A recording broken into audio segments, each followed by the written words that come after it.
নমস্কার বন্ধুরা, আমি সুকৃতি রঞ্জন বিশ্বাস এসআরবি মুক্তি ইউটিউব চ্যানেলের পক্ষ থেকে আপনাদের কয়েকটি কথা বলবো।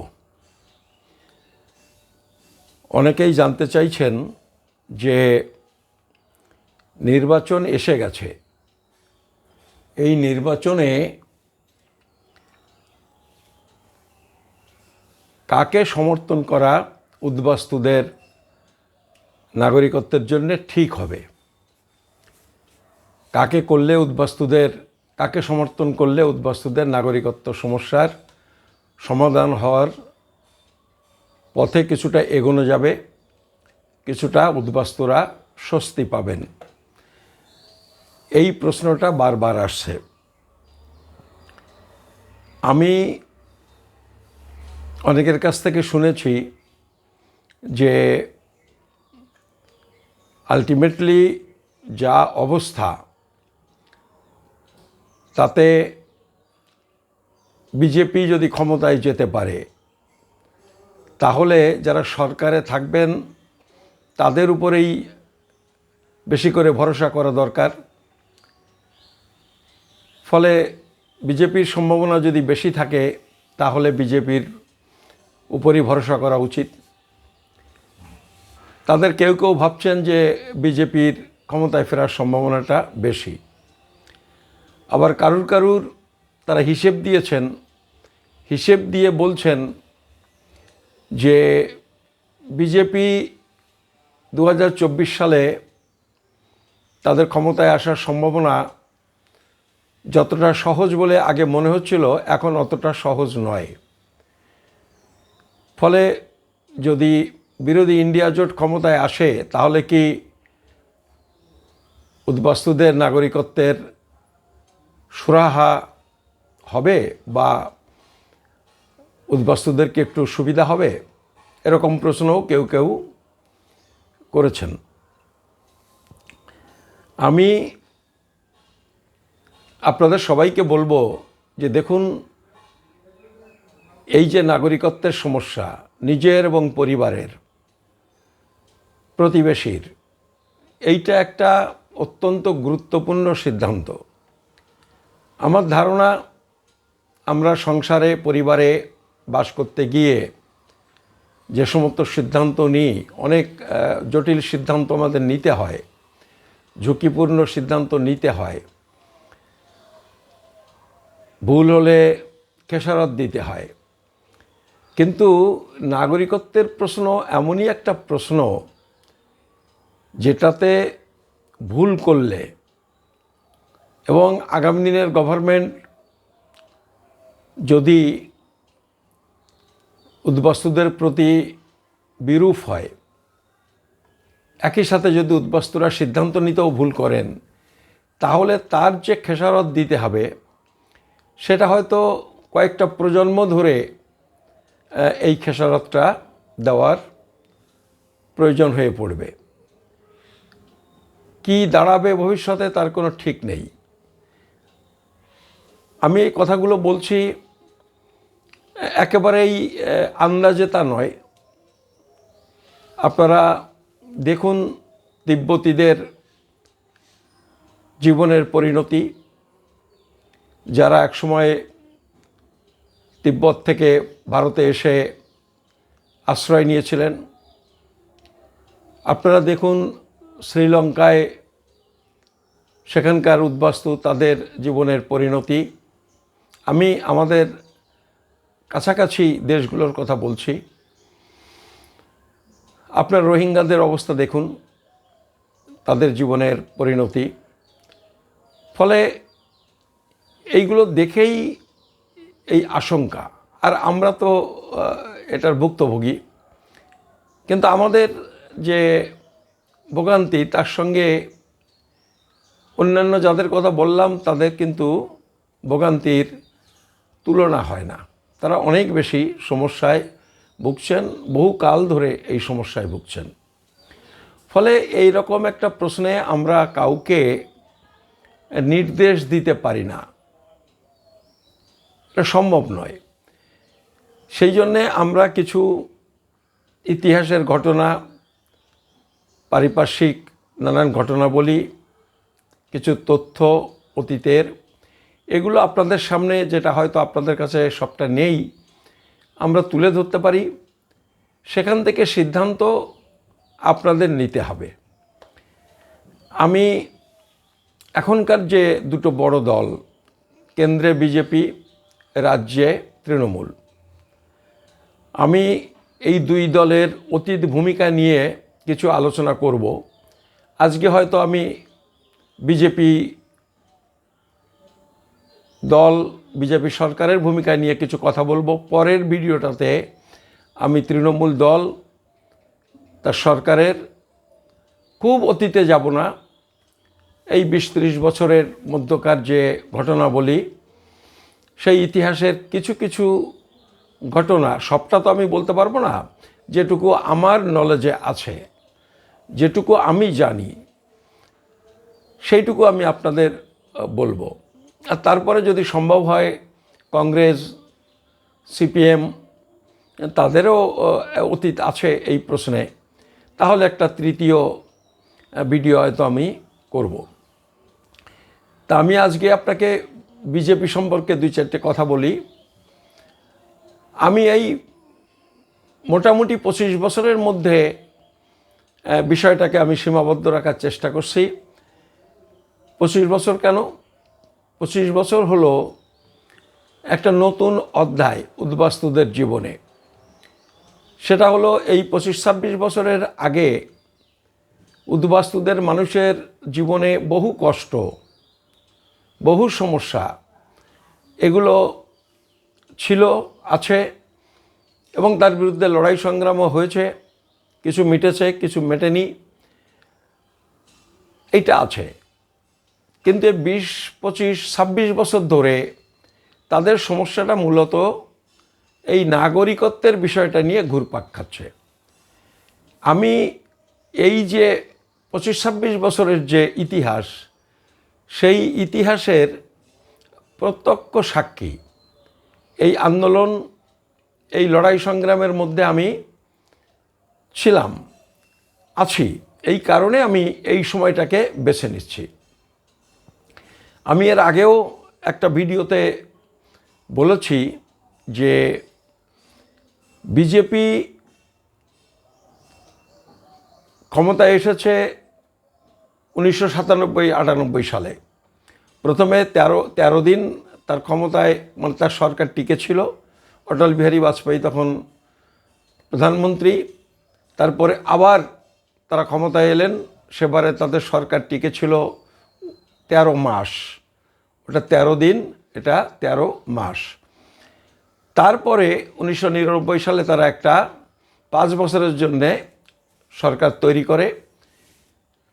5 বছর পরে আবার তারা হেরে যায়, কংগ্রেস আসে, 10 বছর ক্ষমতায় থাকে, প্রধানমন্ত্রী ছিলেন মনমোহন সিং। তারপরে গত 10 বছর আবার বিজেপি ক্ষমতায়। আমি এই সময়কালে এই নাগরিকত্বের যে সমস্যাগুলো এসেছে, আমি সেটা নিয়েই কিছু বলবো। আমি আগের কথা বলছি না, তার কারণ কংগ্রেস যতদিন ক্ষমতায় ছিল, মানে 1999 সালের আগ পর্যন্ত, আমি তার মধ্যে 98, ওই 13 মাস 13 দিনটা বাদ রাখছি, সেই সময়ে কংগ্রেস কিন্তু এই ব্যাপার নিয়ে মাথা ঘামায়নি। এটা ঘটনা যে উদ্বাস্তুদের কিছু আইনি সমস্যা ছিল, সেটা আইনেই ছিল, বাস্তবত মানুষের জীবনে এই সমস্যা ছিল না। ফলে তারা এই আইন সংশোধনের দিকে যায়নি। আসলে আমাদের দেশের গভর্নমেন্ট দল সমস্যা একটা সামনে মানে অ্যাকিউট না হলে, খুব জটিল না হলে, এই দিকে খুব মনোযোগ দেয় না, দেওয়া উচিত ছিল, দেয়নি। এই জন্যে আমি ওই কংগ্রেসের ওই জামানাতে যাচ্ছি না। আমি আপনাদের বলছি, আপনারা একটু মনে করুন। আমি আগের দিন বলেছিলাম 1998 সালের একটা ঘটনা, যখন 13 মাসের সরকার বিজেপির, তখন আমাকে একজন জিজ্ঞেস করেছেন যে আপনি সেই তথ্যটা আমি আবার এখন বলবো। তো ওই তথ্যটা সম্পর্কে আগে যখন আমি বলেছি তখন আমাকে দুজন প্রশ্ন করেছেন, হয়তো বিজেপির সাপোর্টার হতে পারেন, নাও হতে পারেন, জানবার জন্যও তিনি হয়তো জিজ্ঞেস করেছেন, এটা হতে পারে, যে আমি যে তথ্যটা বলেছি সেটার অথেন্টিসিটি কী, মানে সেটার বিশ্বাসযোগ্যতা কী, তথ্যটা কী। কিন্তু আমি আপনাদের বলছি যে সত্যিই আমার কাছে অনেক তথ্য আছে, আমি রেখেছি গুছিয়ে, কিন্তু ওইটার কোনো তথ্য আমার কাছে নেই। আমার কাছে যেটা আছে সেটা হলো এই একটা বই আপনারা দেখছেন, দেখতে পাচ্ছেন একটা বই। এই বইটা হলো আমার বিভিন্ন সময়ে লেখা ছোট ছোট প্রতিবেদন, ছোট ছোট প্রবন্ধ, সেইগুলোর একটা সংকলন। আমি তখন রিপাবলিকান পার্টি অফ ইন্ডিয়া করতাম, আর আমরা রিপাবলিকান বার্তা বলে একটা পত্রিকা বার করতাম ওই পার্টির মুখপত্র হিসেবে। সেই সময়ে কিছু কিছু ঘটনা নিয়ে কিছু রিপোর্ট হয়েছে, কিছু সম্পাদকীয় লিখেছি, তার মধ্যে বাছাই করে করে এই বইটা আমি সংকলন করেছিলাম। আপনাদের এই কথা মনে করার কারণ নেই যে হয়তো এই আজকের এই যে সমস্যা, এই সমস্যার প্রেক্ষাপটে এই আর্টিকেল লেখা নয়। এই বই কিন্তু অনেক আগের। আমি দেখছিলাম বইটা কত সালে বইটা বেরিয়েছে। বইটা বেরিয়েছে 2007 সালের জুলাই মাসে। 2007 সালের জুলাই মাসে বইটা বেরিয়েছে। এই বইটাতে একটা রিপোর্ট আছে। সেই রিপোর্টটা হলো এই যে এখানটায়, আপনারা কি দেখতে পাচ্ছেন? এই যদি আপনাদের চোখে পড়ে, মানে হেডিংটা যদি বুঝতে পারেন, এইটা হচ্ছে 11 দলের ঐতিহাসিক কনভেনশন। 11টা ছোট ছোট দল মিলে আমরা একটা কনভেনশন করেছিলাম কলকাতার ভারত সভা হলে। সেইটা এই 7 জানুয়ারি 1999 সালে রিপাবলিকান বার্তায় বেরোয়। 1999 সালের 7 জানুয়ারি 99 সালে। এই বইটা কিন্তু 2007 সালে মানে সংকলনটা বেরিয়েছে, কিন্তু রিপোর্টটা বেরিয়েছে আমাদের রিপাবলিকান বার্তা পত্রিকায় 7 জানুয়ারি 1999। এইখানে আমরা 4টে বিষয় নিয়ে কনভেনশনটা করেছিলাম, যা দেখতে পাচ্ছি। অনুপ্রবেশের অজুহাতে বাঙালি বিতাড়ন, শ্রীকৃষ্ণ কমিশনের সুপারিশ বাতিল করা, আর কেন্দ্রীয় স্বরাষ্ট্রমন্ত্রী লালকৃষ্ণ আদবানি সেই সময় ঘোষণা করেছিলেন যে দেশের মানুষকে 2 ধরনের কার্ড দেওয়া হবে, একটা সবুজ রঙের কার্ড, একটা লাল রঙের কার্ড। এই রকম 4টে বিষয় নিয়ে আমাদের ওই কনভেনশনটা হয়েছিল। তাহলে আপনারা বুঝতে পারছেন ওই সময়ে পার্লামেন্টে, মানে মাঠে ময়দানের বক্তৃতা নয়, ভারতের পার্লামেন্টে ওই 13 মাসের সরকার যখন লালকৃষ্ণ আদবানি স্বরাষ্ট্রমন্ত্রী ঘোষণা করেছিলেন যে দেশের মধ্যে কারা প্রকৃত নাগরিক আর কারা প্রকৃত নাগরিক নয় কিন্তু দেশে বসবাস করেন, তাদের খুঁজে বার করে পৃথক করে যারা বৈধ নাগরিক, আইনত যারা নাগরিক বলে বিবেচিত হবেন, প্রমাণ করতে পারবেন, তাদের দেওয়া হবে সবুজ রঙের কার্ড। আর যারা ভারতে বসবাস করলেও সে দীর্ঘকাল হতে পারে, স্বল্পকাল হতে পারে, নাগরিকত্বের প্রমাণপত্র দাখিল করতে পারবেন না, তাদের লাল রঙের কার্ড দেওয়া হবে। এইটার বিরুদ্ধে আমরা ওই কনভেনশনটা করেছিলাম। তাহলে আদবানির পার্লামেন্টে ঘোষণা, ওই ঘোষণার দিনটা আমার মনে নেই, তথ্য মনে নেই মানে বলছি ঘোষণার দিনটা আমার মনে নেই যেদিন পার্লামেন্টে বলেছিলেন, কিন্তু বলেছিলেন এ ব্যাপারে কোনো সন্দেহ নেই।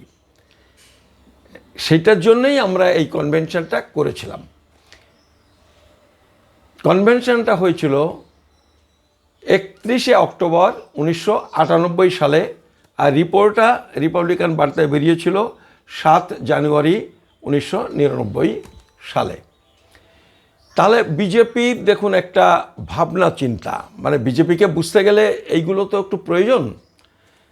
তারা, আমি যেটা K-19 বুঝেছি, এই 98 সালে লালকৃষ্ণ আদবানি যে ঘোষণা করেছিলেন, সেই ঘোষণাটাই তাদের সেই ইচ্ছা, তাদের সেই পরিকল্পনা বাস্তবায়িত হলো এই K-19 মধ্যে।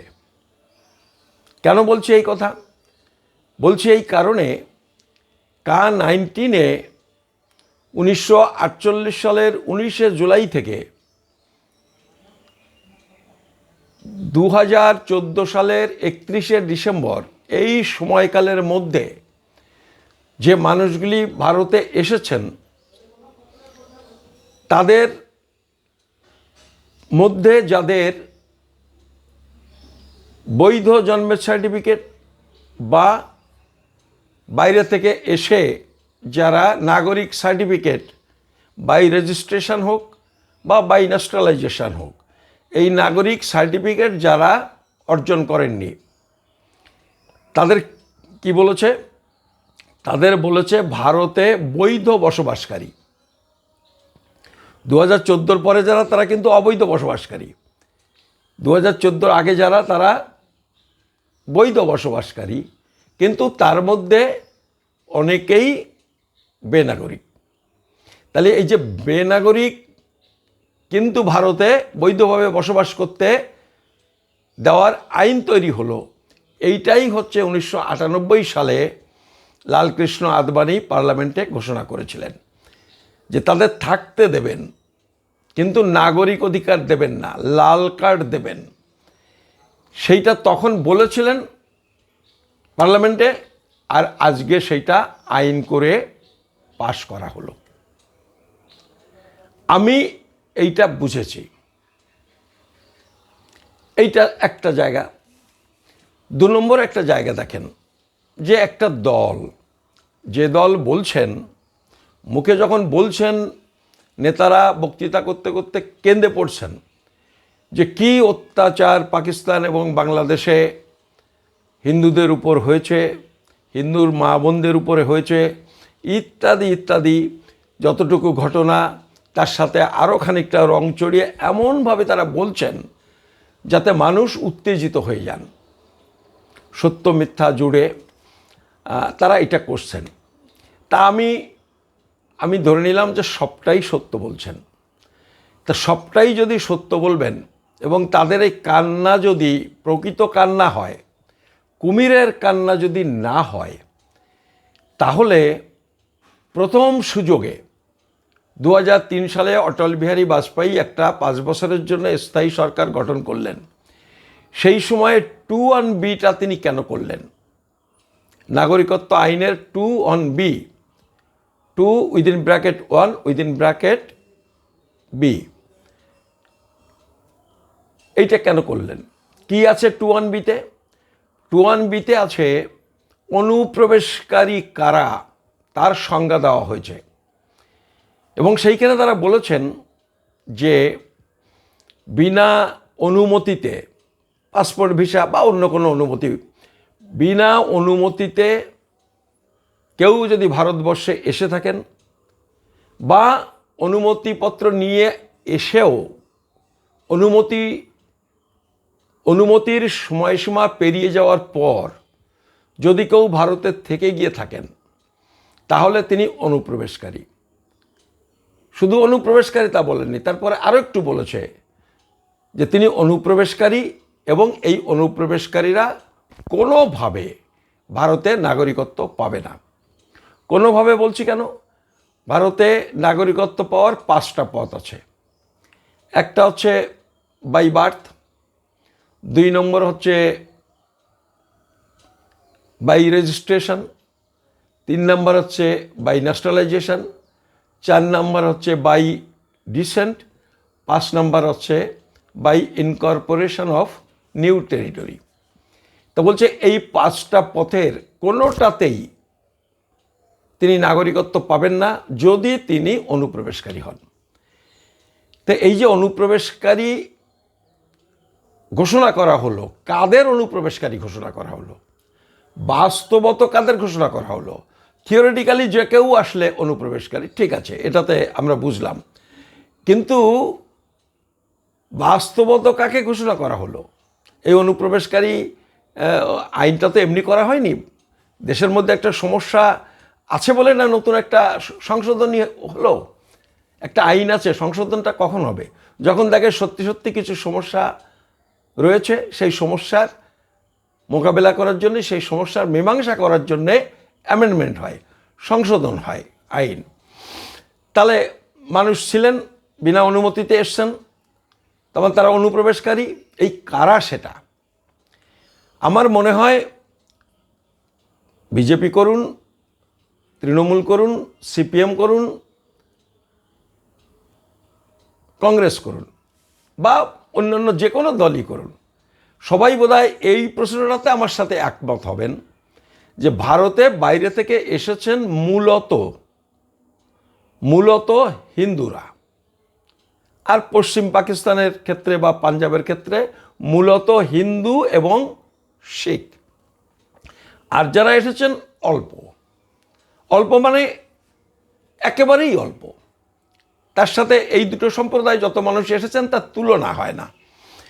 তাহলে আমি পশ্চিম পাকিস্তান বলছি না, পশ্চিম পাকিস্তান থেকে বহু লোক এসেছেন পাসপোর্ট নিয়ে, কারণ সেখানকার বর্ডারটা এমনি যে সেখানে বিনা পাসপোর্টে আসার সাহস মানুষ পান না। কিন্তু এই দিকে বাঙালিদের ক্ষেত্রে প্রায় সবাই এসেছেন বিনা পাসপোর্টে, বিনা অনুমতিপত্র, মানে অনুমতিপত্র ছাড়া।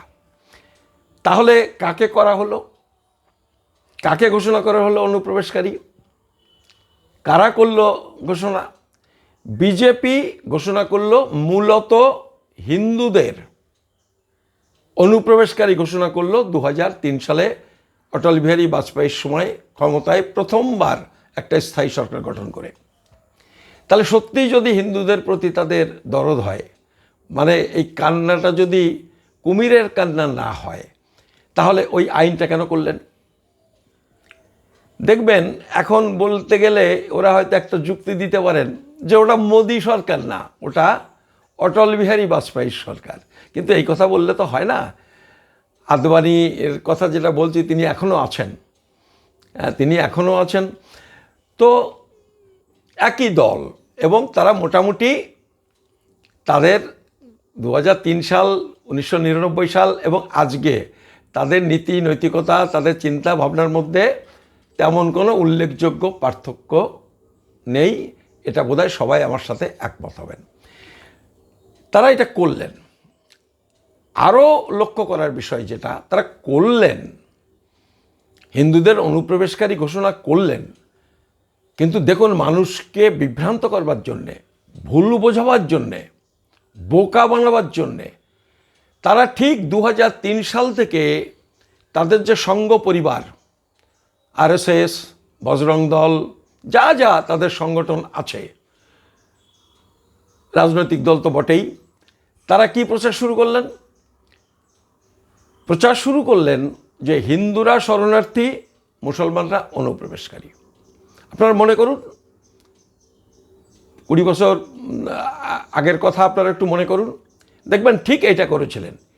এইটা কেন করলেন? এইটাতেই তাদের দুরভিসন্ধিটা আরও বেশি প্রকট হয়, সন্দেহ আরও বেশি গাঢ় বা গভীর হয় তাদের বিরুদ্ধে, যে তাদের উদ্দেশ্য মোটেই সৎ নয়। এটা তারা করেছে। তারপরে আপনারা দেখুন পুরো সময়কালটা জুড়ে এই সময়কালের মধ্যে কিছু ইনফরমেশন আপনাদের আমি দেব। সেটা হলো যে 2004 সালে কংগ্রেস এসে পড়ল। তারা আইনটা তৈরি করে কিন্তু প্রয়োগে সেভাবে যেতে পারল না। তার মধ্যে হেরে গিয়ে কংগ্রেস এসে পড়ল। সেই সময়ে তখন ইউপিএ গভর্নমেন্ট, সেই সময় বিজেপির একটা লিগ্যাল অর্গানাইজেশন, মানে আইন টাইন ব্যাপারগুলো আইনজীবীদের সংগঠন বলতে পারেন বিজেপির, ওই যেমন আরএসএস, বজরং দল, নানান রকম আছে, তো এটাও তাদের একটা, এবং সেটা খুব ঘোষিত ভাবেই তারা বিজেপিপন্থী। নামটা এই মুহূর্তে আমার কাছে মনে নেই, এই লেখাটার মধ্যে নামটা নেই, অন্য কোনো লেখায় আছে, নামটা আমার কাছে আছে, চাইলে আমি দিয়ে দিতে পারবো। তো তারা একটা সুপ্রিম কোর্টে জনস্বার্থে মামলা করে, তখন ইউপিএ গভর্নমেন্ট এসে গেছে। জনস্বার্থে মামলা করে তারা বলে যে ওই যে অনুপ্রবেশকারী সংক্রান্ত যে আইন হয়েছে, সুপ্রিম কোর্টকে বলে এটা ইউপিএ গভর্নমেন্ট, মানে কংগ্রেস নেতৃত্বাধীন গভর্নমেন্ট ওইটা ঠিকমতো কার্যকরী করছে না, অনুপ্রবেশকারী বাছাই করে তাদের বিতরণ করছে না, বা এনআরসি করছে না। এনআরসিটাও তারা ওই সময় করেছে, মানে 2(1)বিটা শুধু করেছে তা না, 2(1)বিটা করেছে, আর সেই সাথে করেছে জন্মসূত্রে নাগরিকত্বের প্রশ্ন, সেইটা সংশোধন করেছে যে মা বাবা দুইজন না হলে ভারতে জন্মগ্রহণ করলেও জন্মসূত্রে নাগরিকত্ব হবে না। এই দুটো করার সাথে সাথে আর একটা করেছে ওই একই সাথে 2003 সালে 14A ধারা। 14A ধারাতে কী আছে যে এনআরসি করতে হবে, এবং সেখানে একটা কম্পালসারি শব্দ জুড়ে দিয়েছে, কম্পালসারিলি এনআরসি করতে হবে। গভর্নমেন্টকে বাধ্যতামূলকভাবে ভারতবর্ষে নাগরিক পঞ্জি বা এনআরসি করতে হবে, এই আইনটাও করেছে। তা দেখুন, অনুপ্রবেশকারী করে দিয়ে উদ্বাস্তুদের অনুপ্রবেশকারী করে দিল, নাগরিক নয়। জন্মসূত্রে যা করলো তাতে আরও কঠিন হয়ে গেল, সেখানে বেনাগরিক হয়ে যাবে। এই সাথে সাথে যদি এবারে 14A ধারাতে এনআরসিটা হয়, তার মানে গোটা উদ্বাস্তু হিন্দুরা তারা বেনাগরিক বলে ঘোষিত হবেন। এইটা আমি বিজেপির যে অতীত, আজকের অবস্থা, ভবিষ্যতের কথা ভাবতে গেলে অতীতটা আমাদের একটু জানা দরকার। আমি এই জন্যে কথাটা বলছি, এবং এইগুলো জানা থাকলে সিদ্ধান্তটা যার মতো তিনি নিতে পারবেন। তো এটা সুপ্রিম কোর্টে তারা মামলা করে। এবার সুপ্রিম কোর্ট কিন্তু রায় দেয় যে যেহেতু আইন আছে, সুপ্রিম কোর্ট তো আইনের দাস, আইন রয়েছে যখন তখন আইন অনুযায়ী জাজমেন্ট হবে। সুপ্রিম কোর্ট বলে যে অনতিবিলম্বে অবৈধ নাগরিকদের খুঁজে বের করে বিতাড়িত করতে হবে, একদম পরিষ্কার বলে দিল। এবং একটা জায়গাতে এই যে বলেছে প্রতি মাসে, এবং না, এইটা সুপ্রিম কোর্ট বলেনি, দিল্লি হাইকোর্টেও তারা একটা মামলা করেছিল। তা দিল্লি হাইকোর্ট বলে দিয়েছে প্রতি মাসে 3000 অনুপ্রবেশকারীকে, বাংলাদেশিকে, একদম পরিষ্কার বলেছে বাংলাদেশি অনুপ্রবেশ, না বাংলা ভাষী অনুপ্রবেশকারীকে, মুদ্রা কথা হচ্ছে তাই, প্রতি মাসে 3000 করে ধরে 3000 অন্তত পুশব্যাক করতে হবে। এইটা দিল্লি হাইকোর্ট বলে দিয়েছে।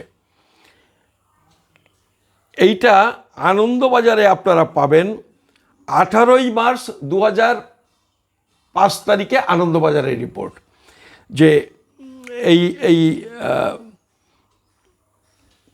আমি জায়গাটা একটুখানি সুপ্রিম কোর্টে বলে আসি, তারপরে এই জায়গাটা আমি পড়ে দেব। সেখানে বলছে যে সুপ্রিম কোর্ট বলে দিল যে অবৈধদের খুঁজে বার করে অবিলম্বে তাদের দেশ থেকে বহিষ্কার করতে হবে, এবং ভোটারদের নাম এবং এই সব ভোটারের নাম কেটে বাদ দিতে হবে, এটা বলে দিল। এবং এইখানে ওই যে স্টেটসম্যান পত্রিকা, ইংরেজি স্টেটসম্যান পত্রিকার 20শে নভেম্বর 2004 তারিখে, 20শে নভেম্বর 2004 2003 সালে আইনটা হয়েছে, বিজেপি নেই, ইউপিএ এসে গেছে। সেই সময় তারা চাপ দিচ্ছে কোর্টের মাধ্যমে, বিজেপির যে লিগ্যাল সেল চাপ দিচ্ছে এবং সেখানে বলে দিচ্ছে, এবং বিজেপি যাওয়ার আগে, বিজেপি গভর্নমেন্টটা যাওয়ার আগে এই কাজগুলো করবার জন্যে, এই বিদেশি শনাক্ত করে পুশব্যাক করা ইত্যাদি ইত্যাদি এটা করবার জন্যে 10,000 কোটি টাকা বরাদ্দও করে দিয়েছিলেন। তারা ভেবেছিলেন আবার সরকার গঠন করবেন। কত টাকা? সেই সময় 2004 সালে 10,000 কোটি টাকা। এই রিপোর্টটা 20 নভেম্বর 2004 তারিখে স্টেটসম্যান পত্রিকায় বেরোয়। এইবার সুপ্রিম কোর্টকে ওই লিগ্যাল সেল বিজেপি তারা বলছে যে এই টাকা বরাদ্দ হয়েছে ইত্যাদি ইত্যাদি, তাহলে তাদের খুঁজে খুঁজে বের করা হচ্ছে না কেন? দিল্লি হাইকোর্টেও তারা যায়। এবার দিল্লি হাইকোর্ট দিল্লি সরকারকে নির্দেশ দেয় যে প্রতি মাসে কম করে ন্যূনতম 3,000 করে বাংলাদেশিকে বা বাংলা ভাষীকে, আসলে বাংলাদেশি বলে মুর্শিদাবাদ, নদিয়া, উত্তর চব্বিশ পরগনা, দক্ষিণ চব্বিশ পরগনা যত মুসলমান বাঙালি ভারতীয় তারাও কাজ করছে, তাদেরও বাংলা ভাষায় কথা বললেই ধরে ট্রেন ভরে ভরে নিয়ে যাওয়ার ঘটনা শুরু হয়েছিল, আপনাদের হয়তো মনে আছে। তো এইটা কিন্তু বেরোয়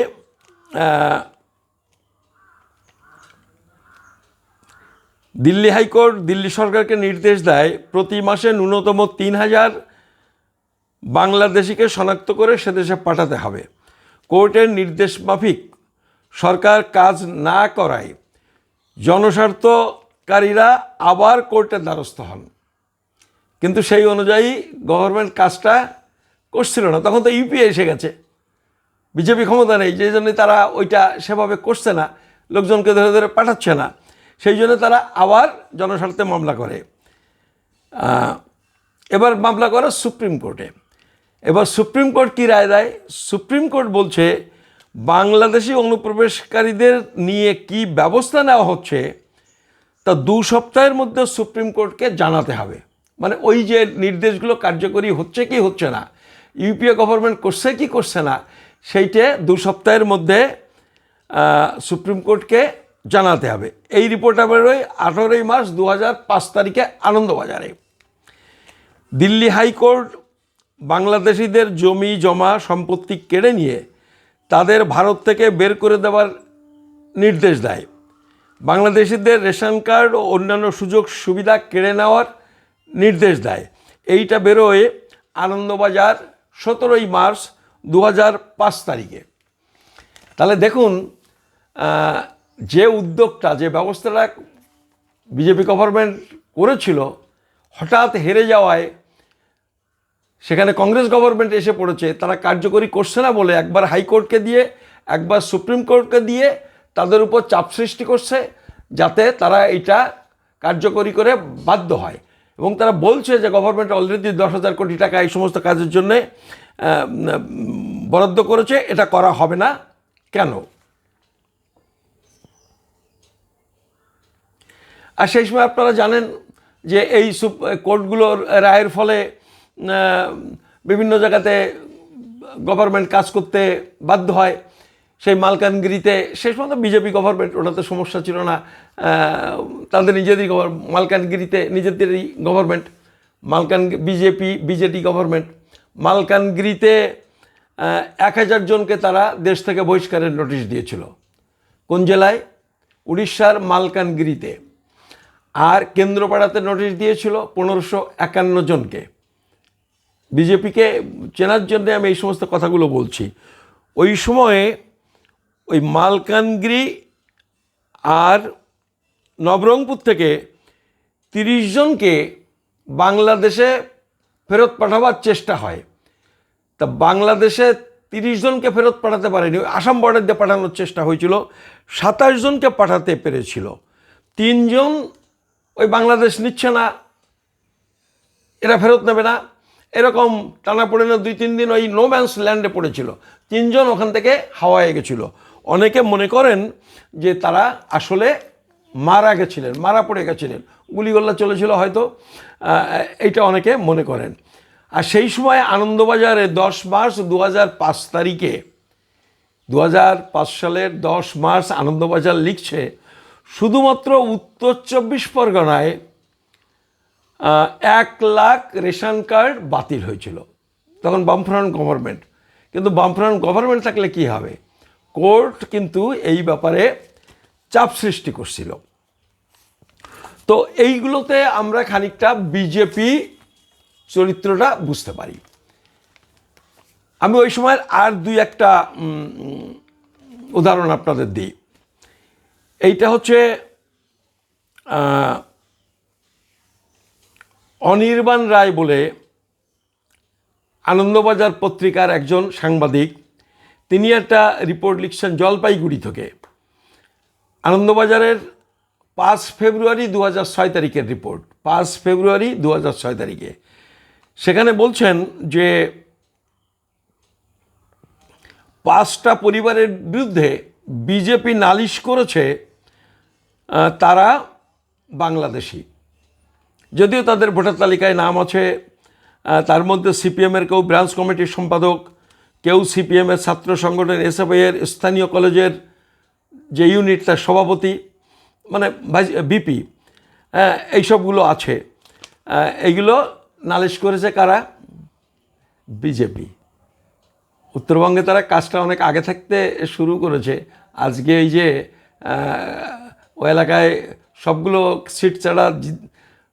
সিট তারা জিতে নিয়েছে লোকসভায়, এ কাজ কিন্তু অনেক আগে শুরু করেছে। এটা 2006 সালের রিপোর্ট।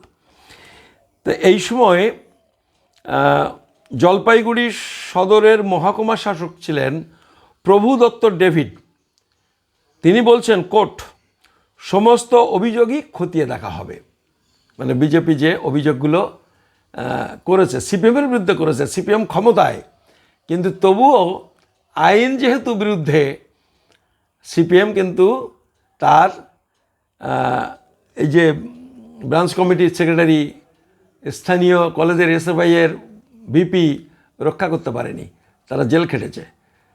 আজকে মমতা ব্যানার্জি বলছেন যে আমি সব রুখে দেব, ব্যাপারটা কিন্তু অতটা সহজ নয়। আমি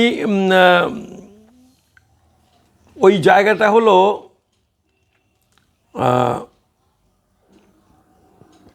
ভারতে,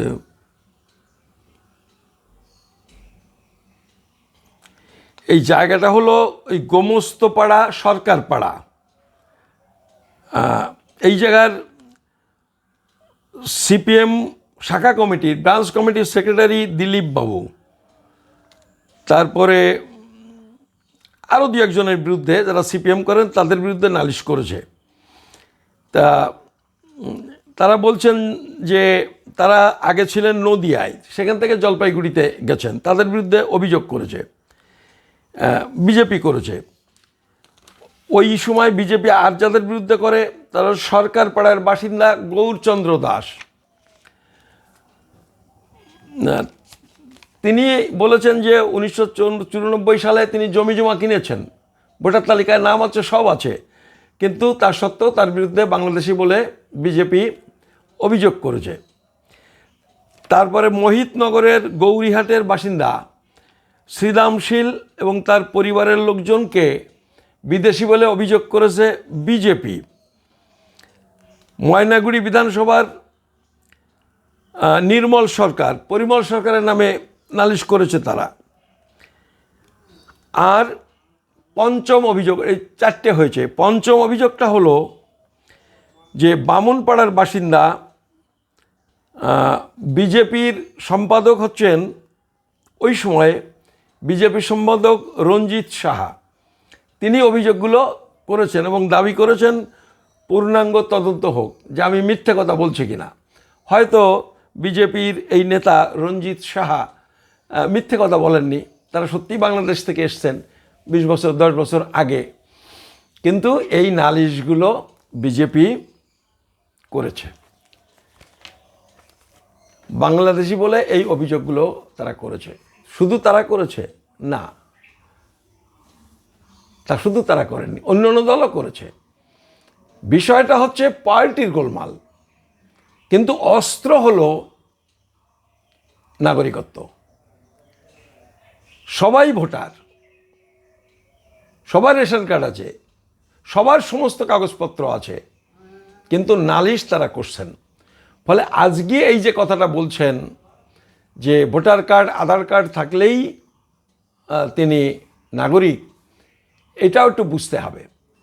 ফলে এই যে অতীত বিজেপির, আমার ধারণা যে এইটাতে একটা সাধারণ ধারণা আমাদের তৈরি হয় যে বিজেপি আসলে উদ্বাস্তুদের কি নজরে দেখে। আর তারপরে দেখুন এই যে কথার মধ্যে কত গোলমাল। আমি আগে বলেছি যে সবাইকে মানে হিন্দুদেরই অনুপ্রবেশকারী ঘোষণা করেছিল 2003 সালে। তারপরে 15 বছর 17 বছর ধরে বলেছে হিন্দুরা শরণার্থী, মুসলমানরা অনুপ্রবেশকারী, এইভাবে মিথ্যার আশ্রয় নিয়েছে। তারপরে বলেছে এই যে K-19 হলে সবাই নাগরিক হয়ে যাবে। তা আজকে তো আমরা বুঝতে পারছি K-19 হলে সবাই নাগরিক হয় না। K-19 প্রায় 4.5 বছর লাগলো রুলস বের করতে, বলছিল কোনো কাগজ লাগবে না। আজকে তো আমরা দেখতে পাচ্ছি কাগজপত্র সব লাগছে। এমন এমন কাগজপত্রের কথা বলছে যেটা উদ্বাস্তুদের পক্ষে জোগাড় করা সম্ভব নয়। এমনভাবে আবেদন করতে হবে যেটা উদ্বাস্তুদের পক্ষে করা সম্ভব নয়। মানে একেবারে নিজের মৃত্যুদণ্ডে নিজে স্বাক্ষর করে দেওয়ার সমান। এইটা বিজেপি বলছেন। এইটা কি নাগরিকত্ব দেওয়ার ইচ্ছা থাকলে, সদিচ্ছা থাকলে এটা করে? ফলে এইখান থেকে আপনারা বুঝুন বিজেপি ব্যাপারটাকে। এবং তারা যখনই বলেছে K-19 হয়েছে, তারা কিন্তু প্রচার শুরু করেছে এবং তা নিয়ে একটা ভোটও তারা জিতে গেছে যে K-19 করব হলেই সবাই নাগরিক। এখন সবাই বুঝতে পারছেন যে K-19 হলেই নাগরিক হয় না। এইবারে বলছেন যে আরও সরল করব। কে বলছেন? অসীম সরকার বলছেন, শান্তনু ঠাকুর বলছেন যে আরও সরল হবে। রুলস বেরোলো সুচিন্তিতভাবে 4 বছর 3 মাস চিন্তা ভাবনা করার পর, আর বেরোবার পরেই দেখছে যে পাল্টে যাবে বললে হয়ে যাবে? হয় এটা কখনো? দেখবেন ওই 9 তারিখে ওই যে মুসলিম লীগের উকিল K-19 বিরুদ্ধে যে কেস হয়েছে সুপ্রিম কোর্টে, সেখানে কপিল সিবাল মুসলিম লীগের তরফে এফিডেভিটটা জমা দিয়েছে, তার যে যুক্তি সেগুলো জমা দিয়েছে।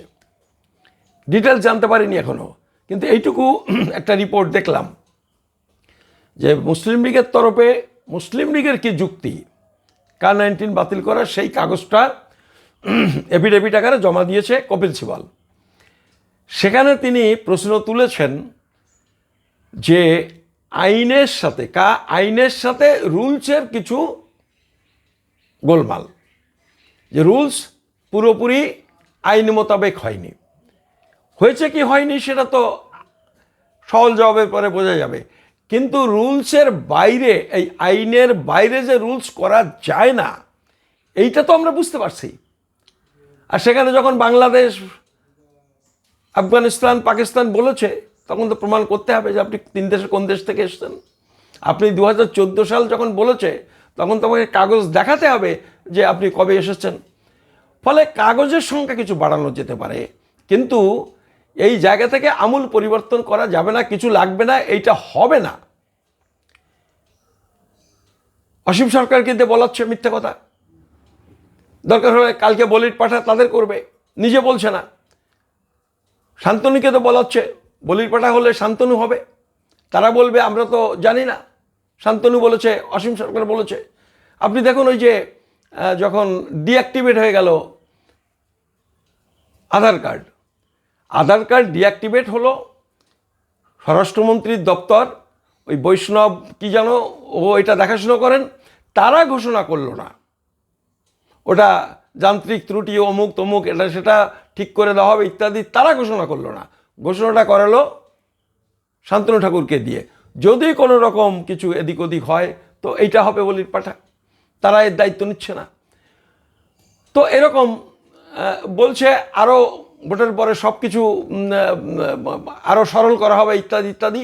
এসবই কিন্তু আসলে ভাওতা ছাড়া আর কিছু নয়। আমরা এখন অবধি যেটুকু জানতে পেরেছি যে এই জেলার কমিটি, রাজ্যের কমিটি, কেন্দ্রের কোনো কমিটি তৈরি হয়নি, কোনো কমিটি এখনও তৈরি হয়নি। গত যে কেসটা হয়েছিল সুপ্রিম কোর্টেই তারা বলেছিল, আমি 9 তারিখের কথা বলছি না, আগেরটাই কথা জিজ্ঞেস করেছিলেন জজ সাহেব, তাতে বলেছেন না এগুলো কিছু হয়নি। সেগুলো কিছু হয়নি, ভোট কালকে হেরে যাবে কি জিতবে তার ঠিক নেই, অথচ এইটা বলে ভোট চাই বলে যাচ্ছে। ফলে এই গোটা ব্যাপারটা আপনাকে বুঝতে হবে। মোদী সরকার 10 বছর আগে, ঠিক 10 বছর আগে কাছারি ময়দানে বলেছিলেন আমি নাগরিকত্ব দেব। 10 বছরে হয়নি। তিনি বলেছিলেন কৃষ্ণনগরের জনসভায় যে মতুয়া উদ্বাস্তুদের আমি নাগরিকত্ব দেব।